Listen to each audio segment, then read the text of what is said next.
চীনের চংকিনে এএফসি অনূর্ধ্ব 17 Asian cup ফুটবলের বাছাইয়ে ব্রুনাইকে ৮-০ গোলে উড়িয়ে দিয়ে জয়ের ধারা অব্যাহত রাখল বাংলাদেশ। চংকিনে অনুষ্ঠিত এই ম্যাচের শুরু থেকেই দাপট দেখায় বাংলাদেশ। প্রথমার্ধের ১৩ মিনিটে ফয়সালের নিখুঁত পাস থেকে প্রথম বল জালে পাঠান অপু। এর ১০ মিনিট পর রিফাত কাজী দুই ডিফেন্ডারকে কাটিয়ে দুর্দান্ত শটে ব্যবধান দ্বিগুণ করেন।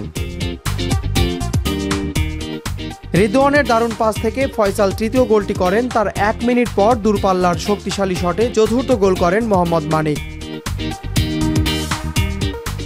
বিরতির পরও আক্রমণের ধারা ধরে রাখে বাংলাদেশ। দ্বিতীয়ার্ধের ৪ মিনিটে রিদওয়ানের ক্রস থেকে নিজের দ্বিতীয় গোলটি করেন অপু। ৭৩ মিনিটে ফয়সালের লং শট প্রথমে ব্রুনাইয়ের গোলরক্ষক আটকালেও ফিরতি বলে নিজের জোড়া গোল পূর্ণ করেন রিফাত। ২ মিনিট পর ব্রুনাইয়ের বক্সে তৈরি বিশৃঙ্খলার সুযোগে আরিফ বল দখলে নিয়ে প্রথম গোলটি করেন। ম্যাচের ৭৯ মিনিটে বায়েজিদের দুর্দান্ত শটে ব্রুনাইয়ের গোলরক্ষক ফাঁকি দিয়ে বল জালে জড়ালে ৮-০ গোলের ব্যবধানে জয় নিশ্চিত করে লাল সবুজের কিশোররা।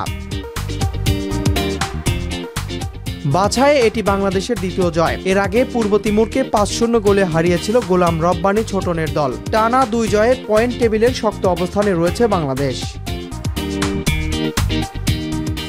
বাংলাদেশের হেড কোচ গোলাম রাব্বানী ছোটন ম্যাচের পরে বলেন, আমাদের ছেলেরা শুরুতে আক্রমণাত্মক ও পজিটিভ ফুটবল খেলেছে। এতে গোলের সুযোগ এসেছে এবং কাজে লাগাতে পেরেছে বলেই এত বড় জয়।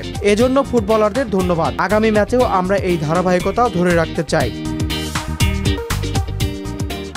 বাংলাদেশ এ গ্রুপে অবস্থান করছে, যেখানে বাংলাদেশের প্রতিপক্ষ স্বাগতিক চীনের পাশাপাশি ব্রুনাই, তিমুর লেস্তে, শ্রীলঙ্কা ও বাহরাইন। এই গ্রুপের চ্যাম্পিয়ন দলই আগামী বছর সৌদি আরবে মূল পর্বে খেলার সুযোগ পাবে। বাংলাদেশের পরবর্তী ম্যাচ ২৬ নভেম্বর শ্রীলঙ্কার বিপক্ষে এবং গ্রুপে বাংলাদেশের মূল প্রতিদ্বন্দ্বী চীন ও বাহরাইন।